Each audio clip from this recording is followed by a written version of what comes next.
All right. Well, welcome to the Grok3 presentation. So the mission of XAI and Grok is to understand the universe. We want to understand the nature of the universe so we can figure out what's going on, where are the aliens, what's the meaning of life, how does the universe end, how did it start, all these fundamental questions. We're driven by curiosity about the nature of the universe, and that's also what causes us to be a maximally truth-seeking AI, even if that truth is sometimes at odds with what is politically correct. In order to understand the nature of the universe, you must absolutely rigorously pursue truth, or you will not understand the universe. You will be suffering from some amount of delusion or error. So that is our goal, figure out what's going on. And we're very excited to present Grok3, which is, we think, an order of magnitude more capable than Grok2 in a very short period of time. And that's thanks to the hard work of an incredible team. And I'm honored to work with such a great team. And of course, we'd love to have some of the smartest humans out there join our team. So with that, let's go. Hi everyone, my name is Igor, lead engineering at XAI. I'm Jimmy Ba, leading research. I'm Tony, working on the reasoning team. All right, I'm Elon. I don't do anything. I just show up occasionally. Yeah, so like Elon mentioned, Grok is the tool that we're working on. Grok is our AI that we're building here at XAI, and we've been working extremely hard over the last few months to improve Grok as much as we can, so we can give it to all of you, so we can give all of you access to it. We think it's going to be extremely useful. We think it's going to be interesting to talk to, funny, really, really funny, and we're going to explain to you how we've improved Grok over the last few months. We've made quite a jump in capabilities. Yeah, actually, we should explain maybe also why do we call it Grok? So Grok is a word from a Heinlein novel, Stranger in a Strange Land. And it's used by a guy who was raised on Mars. And the word Grok is to sort of fully and profoundly understand something. That's what the word Grok means, fully and profoundly understand something. And empathy is important. True. Yeah. So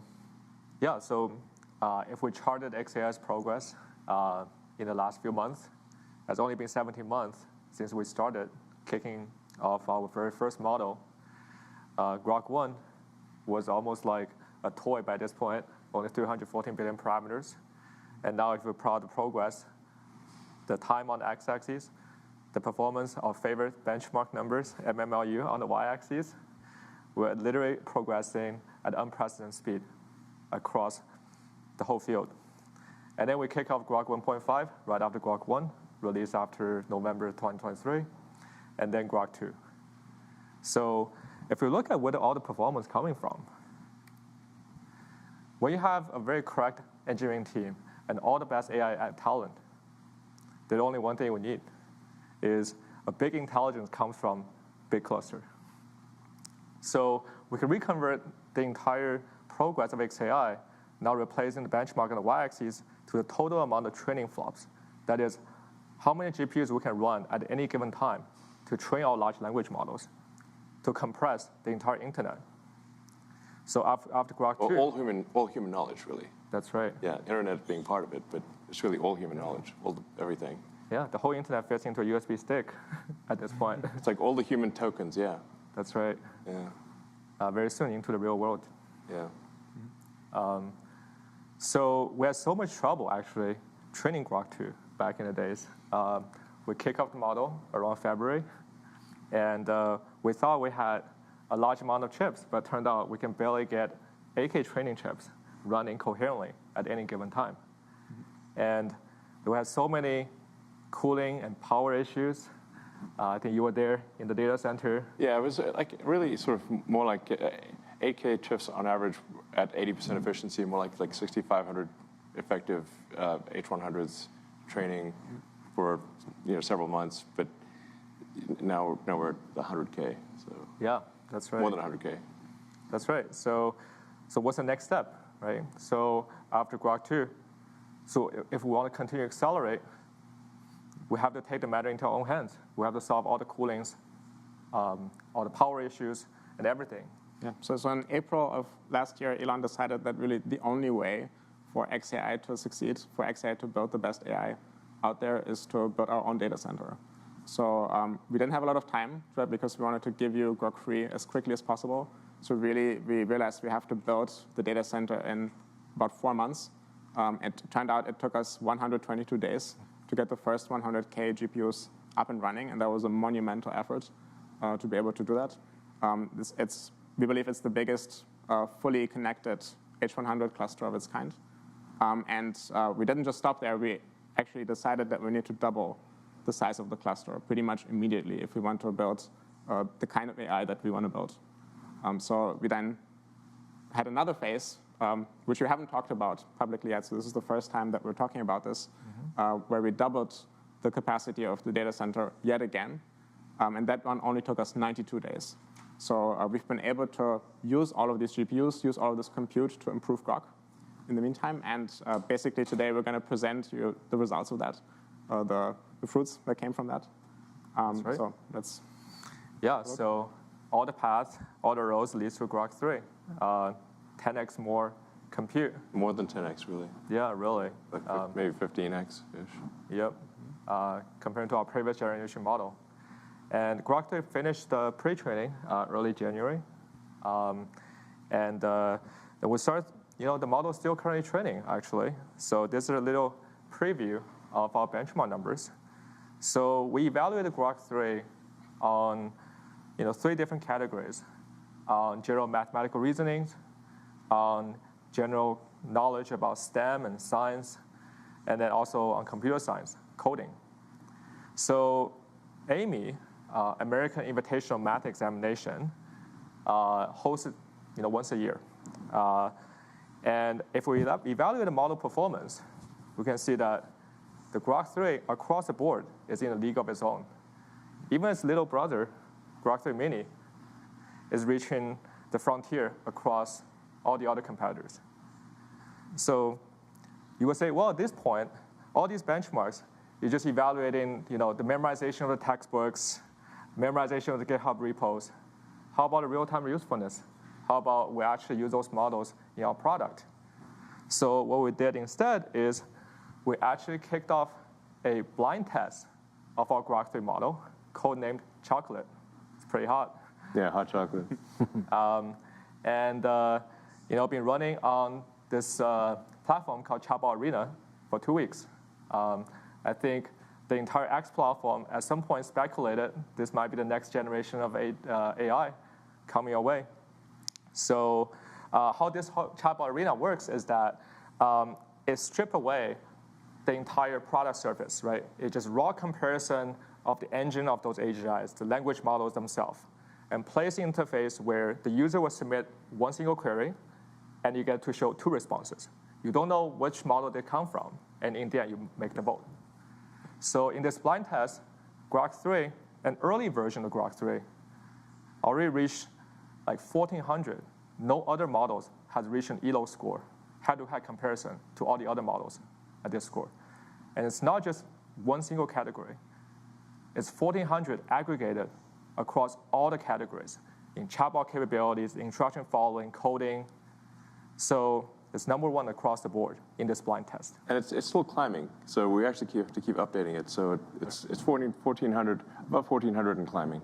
Yeah, in fact, we have a version of the model that we think is already much better than the one that we tested here. Yeah. We'll see, how far it gets, but that's the one that we're, working on or talking about today. Yeah. So actually, one thing, if you're using Grok3, I think you may notice improvements almost every day because we're continuously improving the model. So literally, even within 24 hours, you'll see improvements. Yep. So, but we believe here at XAI, getting the best pre-training model is not enough. That's not enough to build the best AI. And the best AI need to think like a human. You need to contemplate about all the possible solutions, self-critique, verify all the solutions, backtrack, and also think from the first principle. That's a very important capability. So we believe that as we take the best pre-trained model and continue training it with reinforcement learning, it will elicit the additional reasoning capabilities that allows the model to become so much better and scale not just in the training time, but actually in the test time as well. So we already found the model is extremely useful internally for our own engineering, saving hours of time, hundreds of hours of coding time. So Igor, you're the power user of our Grok3 reasoning model. So Yeah. what are some use cases? Yeah, so like Jimmy said, we've added advanced reasoning capabilities to Grok, and we've been testing them pretty heavily over the last few weeks in order to give you a little bit of a taste of what it looks like when Grok is solving hard reasoning problems. So we prepared two little problems for you. One comes from physics, and one is actually a game that Grok is going to write for us. When it comes to the physics problem, what we want Grok to do is to plot a viable trajectory to do a transfer from Earth to Mars, and then at a later point in time, a transfer back from Mars to Earth. And that requires some physics that Grok will have to understand. So we're going to challenge Grok, come up with a viable trajectory, calculate it, and then plot it for us so we can see it.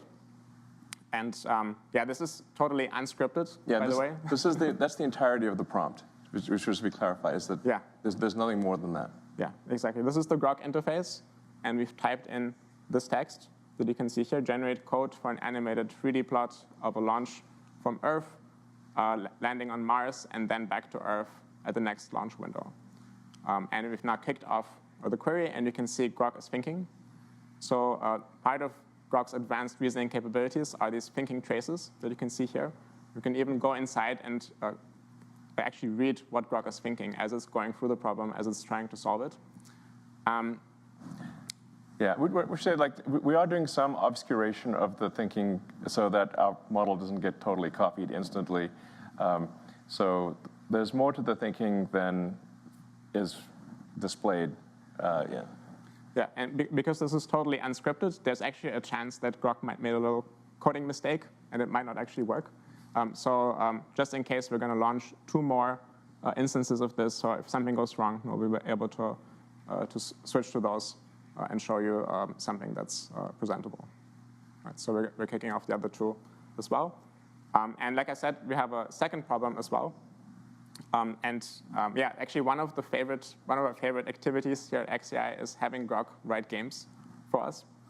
Not just any old game, any game that you might already be familiar with, but actually creating new games on the spot and being creative about it. So one example that we found was really, really fun is create a game that's a mixture of the 2 games, Tetris and Bejeweled. So this is maybe an important thing. Obviously, if you ask an AI to create a game like Tetris, there are many examples of Tetris on the internet or a game like Bejeweled, whatever. It can copy it. What's interesting here is it achieved a creative solution combining the 2 games that actually works and is a good game. Yeah, we're seeing the beginnings of creativity. Yeah. Fingers crossed that we can recreate that. Hopefully it works. Hopefully it works. Embarrassing if it doesn't. So actually, because this is a bit more challenging, we're going to use something special here, which we call Big Brain. That's our mode in which we use more computation, which means more reasoning for Grok, just to make sure that there's a good chance here that it might actually do it. So we're also going to fire off 3 attempts here at solving this game, at creating this game that's a mixture of Tetris and Bejeweled. Yeah, let's see what Grok comes up with. I've played the game. It's pretty good. You're like, wow, okay, this is something. Yeah. So while Grok is thinking, in the background, we can now actually talk about some concrete numbers. How well is Grok doing across tons of different tasks that we've tested it on? So we'll hand it over to Tony to talk about that. Yeah, OK, so let's see how Grok does on those interesting, challenging benchmarks. So reasoning, again, refers to those models that actually thinks for quite a long time before it tries to solve a problem. So in this case, around a month ago, the Grok3 pre-training finished. So after that, we worked very hard to put the reasoning capability into the current Grok3 model. But again, this is very early days, so the model is still currently in training. So right now, what we're going to show to people is this beta version of the Grok3 reasoning model. Alongside, we also are training a mini version of the reasoning model. So essentially, on this plot, you can see the Grok3 reasoning beta and then Grok3 mini reasoning. The Grok3 mini reasoning is actually a model that we train for much longer time. And you can see that sometimes it actually performs slightly better compared to the Grok3 reasoning. This also just means that there's a huge potential for the Grok3 reasoning because it's trained for much less time. So let's actually look at how it does on those 3 benchmarks. So Jimmy also introduced already. So essentially, we're looking at 3 different areas: mathematics, science, and coding. And for math, we're picking this high school competition math problem. For science, we actually pick those PhD level science questions. And for coding, it's also actually pretty challenging. It's competitive coding and also some leak code, which is some code interview problems that people usually get when they interview for companies. So on those benchmarks, you can see that the Grok3 actually performed quite well across the board compared to other competitors. So it's pretty promising. These models are very smart. Yeah. So Tony, what are those shaded bars? Yeah, so I'm glad you asked this question. So for those models, because it can reason, it can think, you can also ask them to even think longer. You can spend more what we call test and compute, which means you can spend more time to reason, to think about a problem before you spit out the answer. So in this case, the shaded bar here means that we just ask the model to spend more time. It can solve the same problem many times before it tries to conclude what is the right solution. And once you give this compute or this kind of budget to the model, it turns out the model can even perform better. So this is essentially the shaded bar in those plots. Mm-hmm. Right. So I think this is really exciting, right? Because now, instead of just doing one chain of thoughts with AI, why not do multiple all at once? Yes. So that's a very powerful technique that allows us to continue to scale the model capabilities after training. And people often ask, are we actually just overfitting to the benchmarks? Yes. So how about generalization? So yes, I think, this is definitely a question that we are asking ourselves, whether we are overfitting to those current benchmarks. Luckily, we have a real test. So about 5 days ago, AMY 2025 just finished. This is where high school students compete in this particular benchmark. So we got this very fresh new competition, and then we asked our 2 models to compete on the same benchmark, the same exam. And it turns out, very interestingly, the Grok3 reasoning, the big one, actually does better on this particular new fresh exam.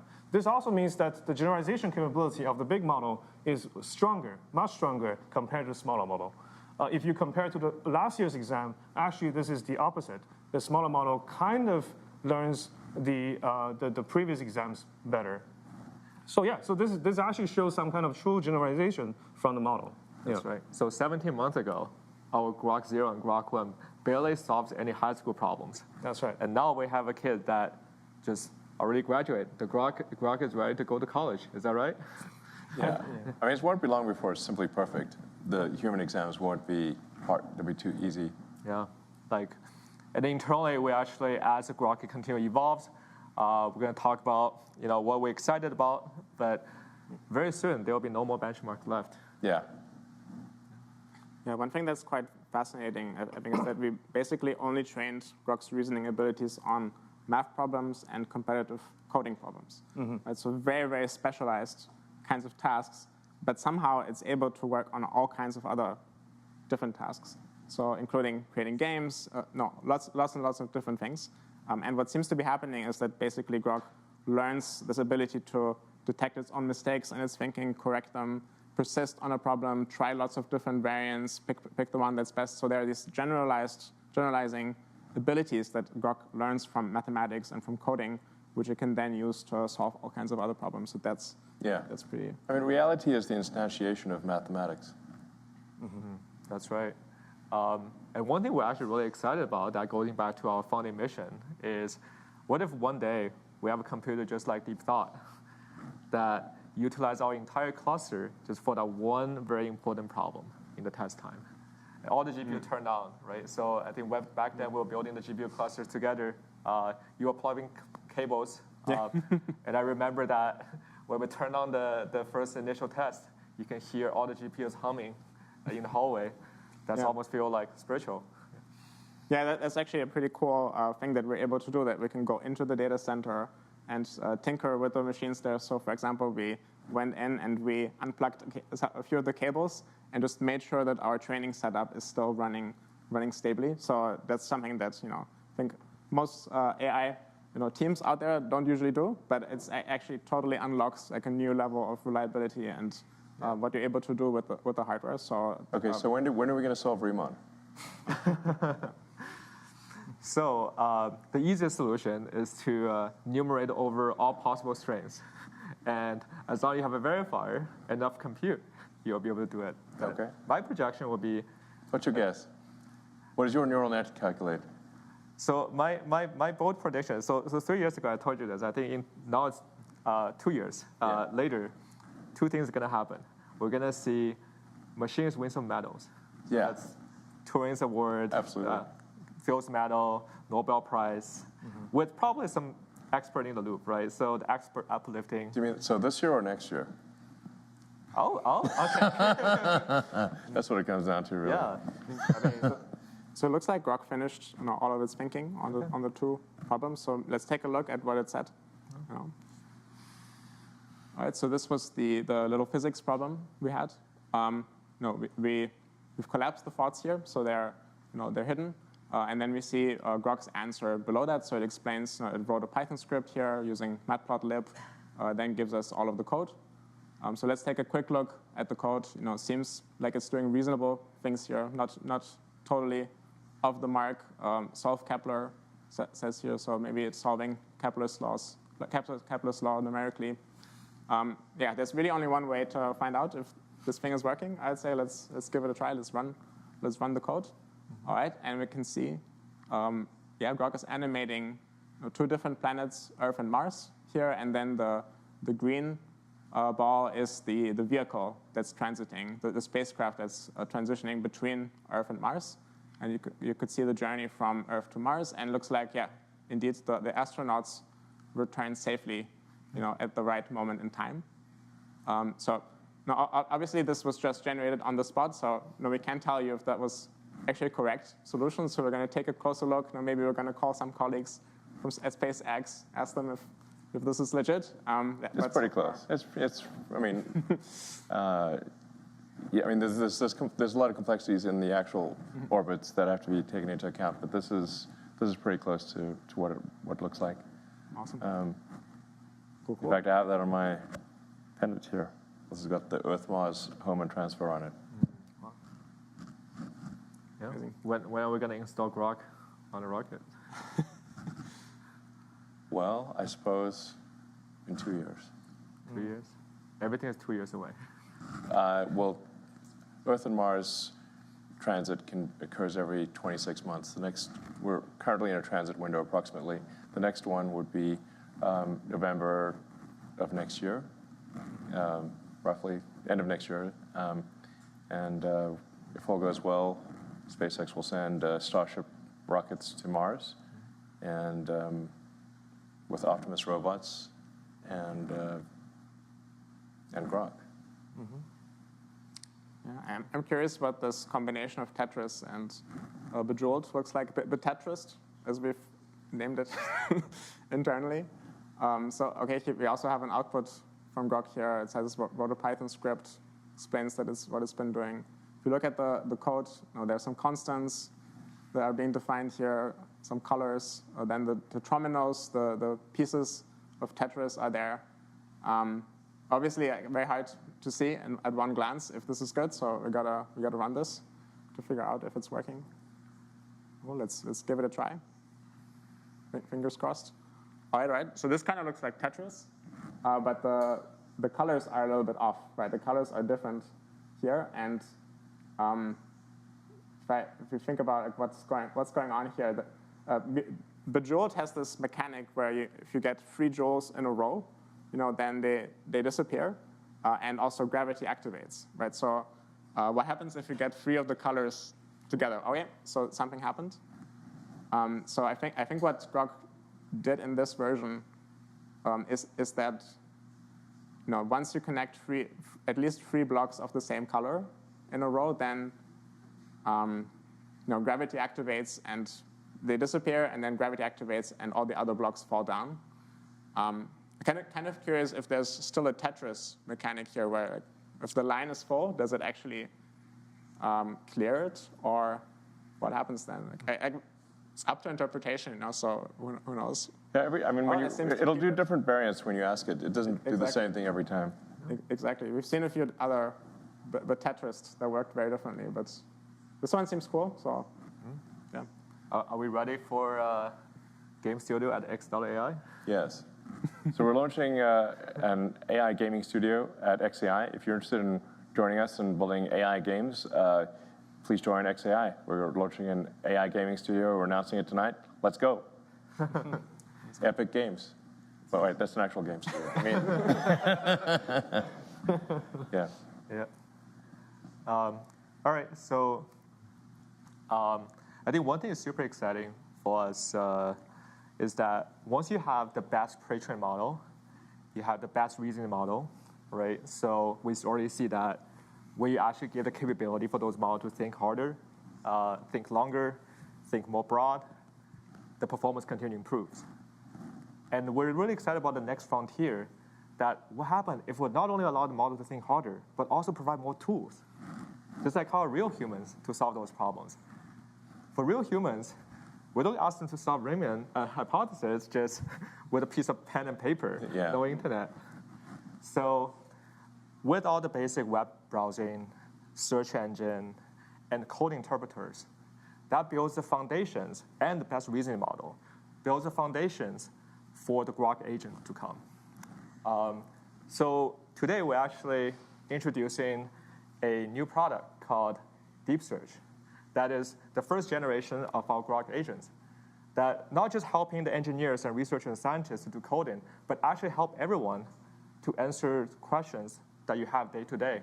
It's a kind of like a next generation search engine that really help you to understand the universe.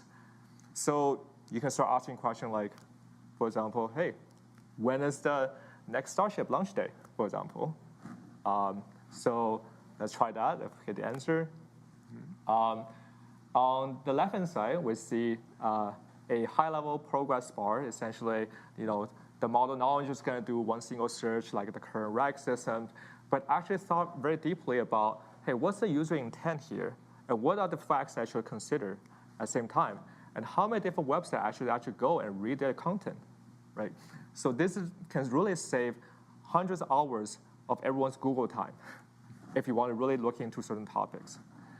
And then on the right-hand side, you can see the bullet summaries of how the current model is doing, what websites browsing, what sources verifying, and oftentimes actually cross-validate different sources out there to make sure the answer is actually correct before it's output final answer. And we can, at the same time, fire up a few more queries. How about, Elon, you're a gamer, right? So sure. Yeah, so how about what are some of the best builds and most popular builds in Python Excel? Hardcore, right? Hardcore league. You can technically just look at the hardcore ladder. Might be a fast way to figure it out. Yeah, we'll see what the model does. And then we can also do, something more fun. For example, how about make a prediction about the March Madness out there? Yeah, so this is kind of a fun one where Warren Buffett has a $1 billion bet. If you can exactly match the sort of the entire winning tree of March Madness, you can win $1 billion from Warren Buffett. So it would be pretty cool if AI could help you win $1 billion from Buffett. That seems like a pretty good investment. Let's go. Yeah. All right, so now let's fire up the query and see what model does. So we can actually go back to our very first one. How about the... Buffett wasn't counting on this. It's already done. That's right. OK, so we got the result of the first one. The model thought around 1 minute. So the key insight here, the next Starship is going to be on 24th or later, so no earlier than February 24th. It might be sooner. So I think we can scroll down what the model does. So it does a little research on the Flight 7, what happened, got grounded, and actually it looked into the FCC filing, from its data collections, And then I should make a new conclusion that, yeah, if we continue to scroll down, let's see. Right. Yeah, so it makes the little table, I think, inside XAI, we often joked about the time to the first table is the only latency that matters. Yeah, so that's how the model makes the inference and look up all the sources. And then we can look into the gaming one. So how about the,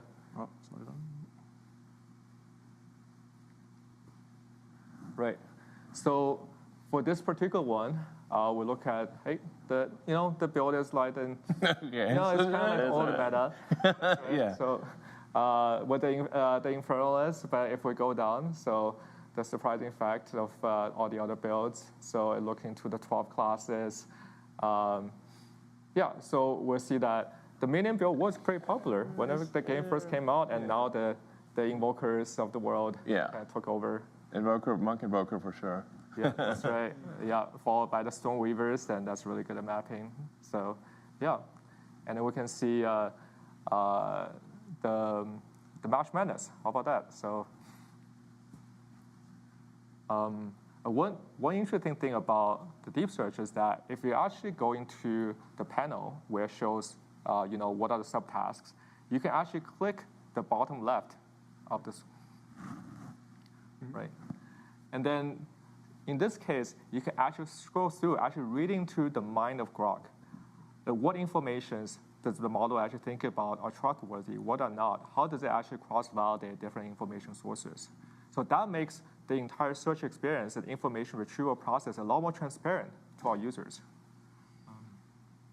And this is much more powerful than any search engine out there. You can literally just tell it, only use sources from X, and it will try to respect that. Yeah. And so it's much more steerable, much more intelligent than. I mean, it really should save you a lot of time. So something that might take you half an hour or an hour of researching on the web or searching social media, you can just ask it to go do that and come back, and 10 minutes later, it's done an hour's worth of work for you. That's really what it comes down to. Exactly. And maybe better than you could have done it yourself. Yeah. Think about you have infinite amount of interns working for you. Now you can just fire up all the tasks and come back a minute later. So this is going to be an interesting one. So March Madness had not happened yet. So I guess we have to follow up with a next live stream. Yeah. It seems like pretty good. Like $40 might get you $1 billion. $40 subscription. That's right. I mean, my word. So yeah. So when are the users gonna have their hands on Grok 3? Yeah. So the good news is we've been working tirelessly to actually release all of these features that we've shown you. The Grok 3 base model with amazing chat capabilities. That's really useful. That's really interesting to talk to. The deep search, the advanced reasoning mode, all of these things. We want to roll them out to you today, starting with the Premium Plus subscribers on X. So it's the first group that will initially get access. Make sure to update your X app if you want to see all of the advanced capabilities, because we just released the update now as we're talking here. If you're interested in getting early access to Grok, then sign up for Premium Plus. And also, we're announcing that we're starting a separate subscription for Grok that we call Super Grok, for those real Grok fans that want the most advanced capabilities and the earliest access to new features. So feel free to check that out as well. This is for the dedicated Grok app and for the website. Exactly. Grok website. So our new website is called Grok.com. Yeah. And you'll also You'd find. never guess. Yeah, you'd never guess. And you can also find our Grok app in the iOS App Store, and that gives you like a more even more polished experience that's totally Grok focused. If you want to have Grok easily available, one tap away. Yeah, and the version on Grok.com on a web browser is going to be the latest and most advanced version, because obviously it takes us a while to get something into an app and then get it approved by the App Store. So and then if something's in a phone format, there's limitations to what you can do. So the most powerful version of Grok and the latest version will be the web version at Grok.com. Yeah. So watch out for the name Grok3 in the app. Dead giveaway. Yeah, exactly. That's the giveaway that you have Grok3, and if it says Grok2, then Grok3 hasn't quite arrived for yet, but we're working hard to roll this out today. and then to even more people over the coming days. Yeah, make sure you update your phone app too, where you're actually going to get all the tools we showcased today with the thinking mode, with the deep search. So yeah, really looking forward to all the feedbacks you have. Yeah, and I think we should emphasize that this is kind of a beta, like meaning that you should expect some imperfections at first, but we will improve it rapidly almost every day. In fact, every day I think it'll get better. So if you want a more polished version, I'd like maybe wait a week, but expect improvements literally every day. And then we're also going to be providing a voice interaction, so you can have conversational. In fact, I was trying it earlier today. It's working pretty well, but needs a bit more polish. The sort of way where you can just literally talk to it like you're talking to a person. That's awesome. It's actually, I think, one of the best experiences of Grok. But that's probably about a week away. Yeah. So with that said, cool. I think we might have some audience questions. Sure. Yeah. Today. All right. So let's take a look. Yeah, let's take a look. The audience from the X platform. Yeah. Cool. So the first question here is, when Grok Voice Assistant? When is it coming out? Yeah, as soon as possible, just like Elon said, just a little bit of polishing away from being released to everybody. Obviously, it's going to be released in an early form, and we're going to rapidly iterate on that. Yep. And the next question is like, when will Grok3 be in the API? So this is coming in the Grok3 API with both the reasoning models and deep search is coming your way in the coming weeks. We're actually very excited about the enterprise use cases of all these additional tools that now Grok has access to, and how the test time compute and tool use can actually really accelerate all the business use cases. And another one is, will voice mode be native or text-to-speech? So I think that means, is it going to be one model that is understanding what you say and then talking back to you, or is it going to be some system that has text-to-speech inside of it? And the good news is it's going to be one model, like a variant of Grok3 that we're going to release, which basically understands what you're saying and then generates the audio directly from that. So very much like Grok3 generates text, that model generates audio. And that has a bunch of advantages. I was talking to it earlier today, and it said, "Hi, Igor," reading my name probably from some text that it had. And I said, no, my name is Igor. And it remembered that. So it could continue to say Igor, just like a human would. And you can't achieve that with text-to-speech. So, yeah. So, here's a question for you. Pretty spicy, Elon. Is Grok a boy or a girl? And are they single? Grok is whatever you want it to be. Yeah. Yeah. Are they single? Yes. All right. The shop is open. So honestly, people are going to fall in love with Grok. It's like 1,000% probable. Yeah. The next question, will Grok be able to transcribe audio into text? Yes. So we'll have this capability in both the app and also the API. We found that's like, Grok should just be your personal assistant looking over your shoulder, right? And follow you along the way, learn everything you have learned, and really help you to understand the world better, become smarter every day. Yeah, I mean, the voice mode of Grok isn't simply, it's not just voice to text. It understands like tone, inflection, pacing, everything. It's wild. I mean, it's like talking to a person. Okay. Yep. So any plans for conversation memory? Yeah. Yeah, absolutely. We're working on it right now. So. I already forgot. That's right. Let's see. What are the other ones? So what about the DM features, right? So if you have personalizations and if you have, Grok remembers your previous interactions. Yes. Should it be one Grok or multiple different Groks? It's up to you. You can have one Grok or many Groks. Yep. I suspect people will probably have more than one. Yeah. I want to have a Dr. Grok. Yeah. The Grok doc. That's right. All right. Cool. So in the past, we've open sourced Grok1. Right? So somebody's asking us, are we going to do it again with Grok2? Yeah, I think once Grok, our general approach is that we will open source the last version when the next version is fully out. So like when Grok3 is mature and stable, which is probably within a few months, then we'll open source Grok2. Okay, so we probably have time for one last question. What was the most difficult part about working on this project? I assume Grok3, and what are you most excited about? So I think me looking back, getting the whole model training on the 100K H100 coherently, that's almost like battling against the final boss of the universe, the entropy. Because at any given time, you can have a cosmic ray that beaming down and flip a bit in your transistor. And now the entire gradient update, if it's fit Mantissa bit, the entire gradient update is out of whack.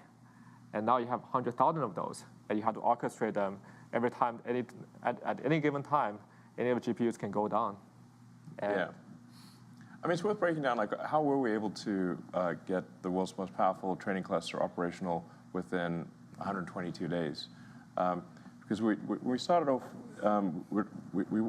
we actually weren't intending to do a data center ourselves. We were going to just, we went to the data center providers and said, how long would it take to have 100,000 GPUs operating coherently in a single location? And we got time frames from 18 to 24 months.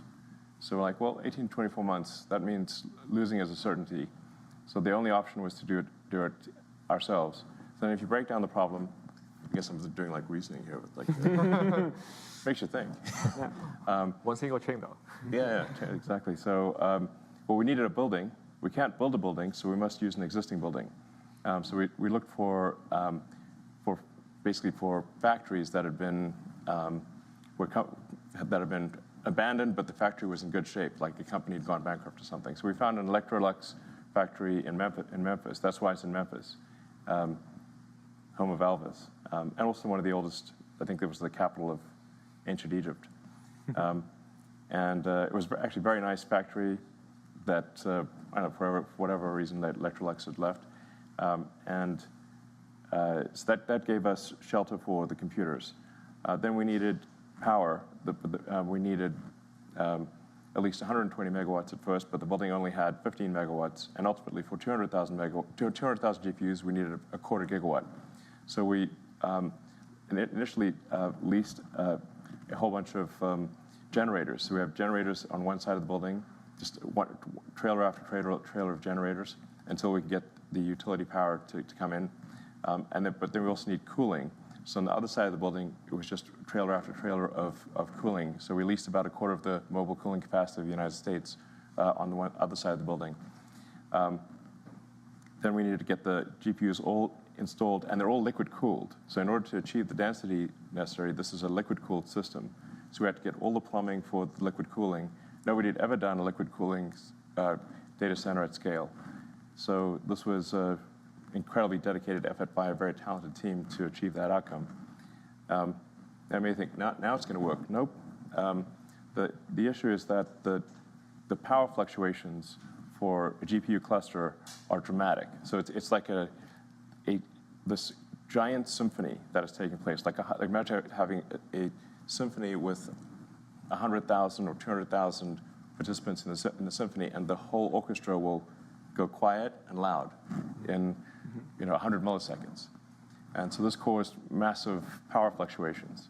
So then, which then caused the generators to lose their minds, and they weren't expecting this.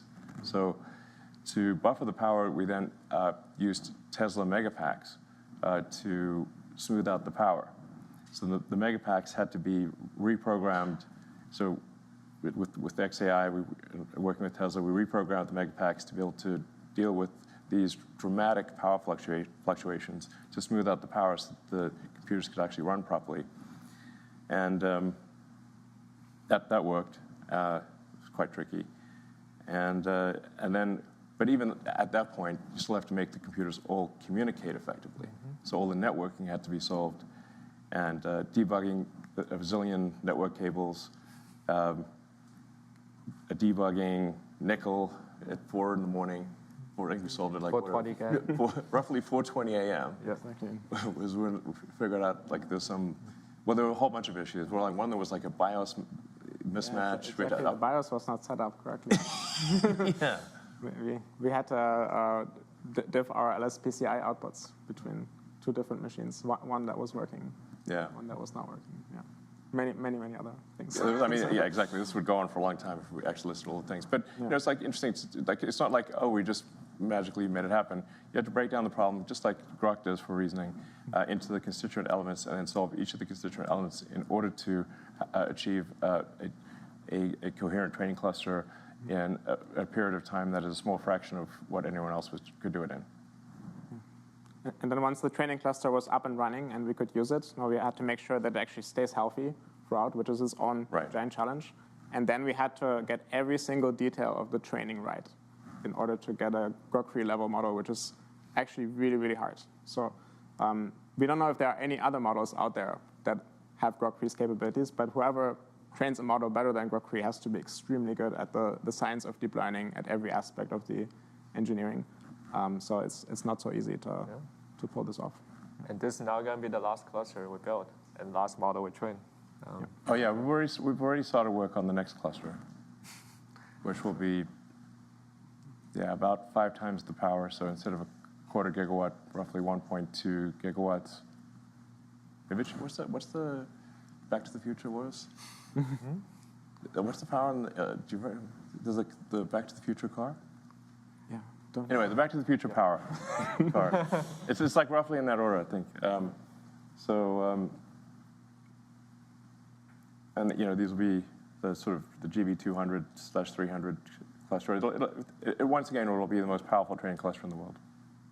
So we're not like stopping here. No. And our reasoning model is going to continue to improve by accessing more tools every day. So yeah, we're very excited to share any of the upcoming results with you all. Yeah, the thing that keeps us going is basically being able to give Grok3 to you, and then seeing the usage go up, seeing everybody enjoy. Grok, that's what really gets us up in the morning. So. Yeah. Right. Yeah, thanks for tuning in. Awesome. Everyone. Thanks, guys. Yeah. Hey, Grok, what's up? Can you hear me?